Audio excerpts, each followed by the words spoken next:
Bayibuli egamba nti omukazi yeetayiranga ki tewali lunaku olu nga buli balaba Yusufu ndowooza nga musula yakagamba buli balaba Yusufu nga musula ya tewali kikemo kisinga ekyo ate nga kwana mugagga mukyala wa munene kale katugeze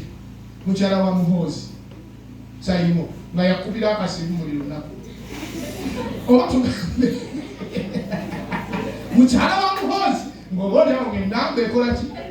akuumibwa magye alina ssente be bali mu kintu kyokka nno gwe oli yala baakutunda butunzi okuva ewammwe wajja eno kuyiriba oli muddu oli house boy naye ng'akweyimbyemu mukyala wa muki mukimanyi nti kye tuli kiri very expensive nti setaani at any cost akyagala ekyo Katonda kyeyakutegekera okufuuka kiri very very expensive. Saimu amafuta gano ge tutambuliramu ekisa Katonda kyatuwadde tekiriko na muwendo. Setaani agamba njoba kuwanula kunene eri waggulu amuleeta akusule ku ttaka oba kitwala ki yagamba ajja kikola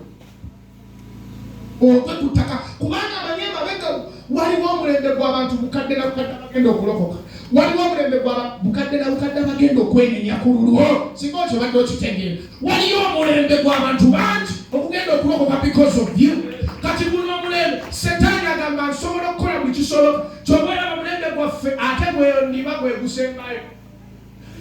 guno omulembe gwandiba bwegukolaki Setaani ayiiya nnyo tekinologi ajja buli lunaku tekinologi ajja buli lunaku ate nga tekinologi bwemutunulira oyo aliko akalungi naye ebibi ebimuli emabega biki bikimyani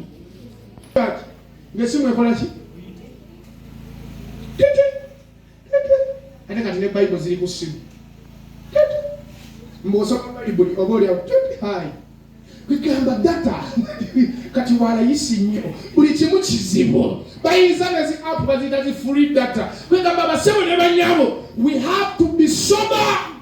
ako nako kanootinge be what sober bela ki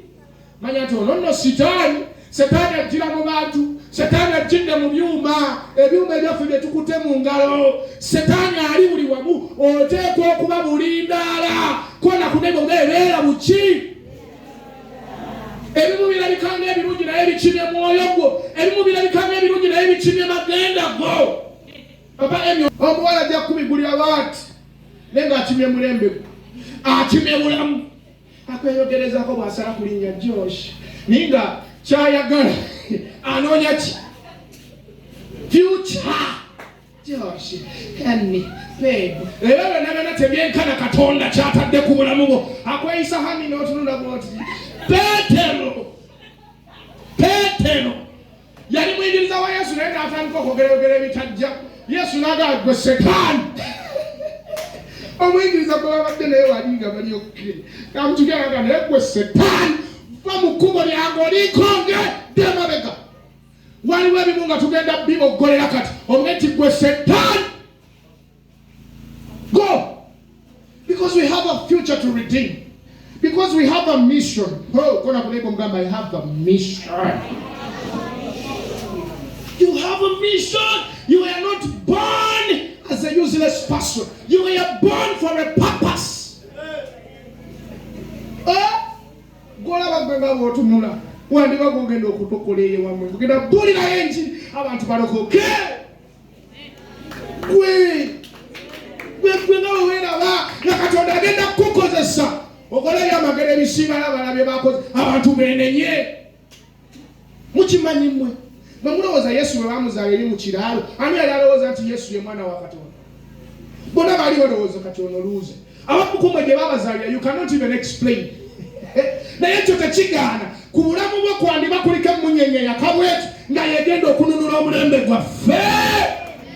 kati guma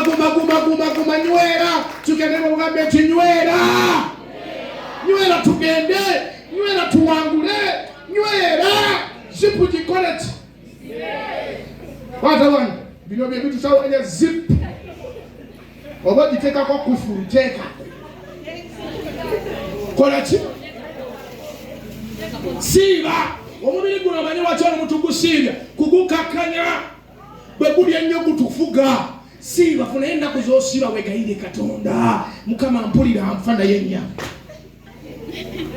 yamuseka mukimanyi mpulira nfa naye Mukama kola ki nina mission kama akuwomukisa nina mission sikiteera wano halo ngate munziramu amiina. Most of you here are adolescents. Hey, adolescents, omubiri gwogera nnyo nnyo nnyo ne guwagala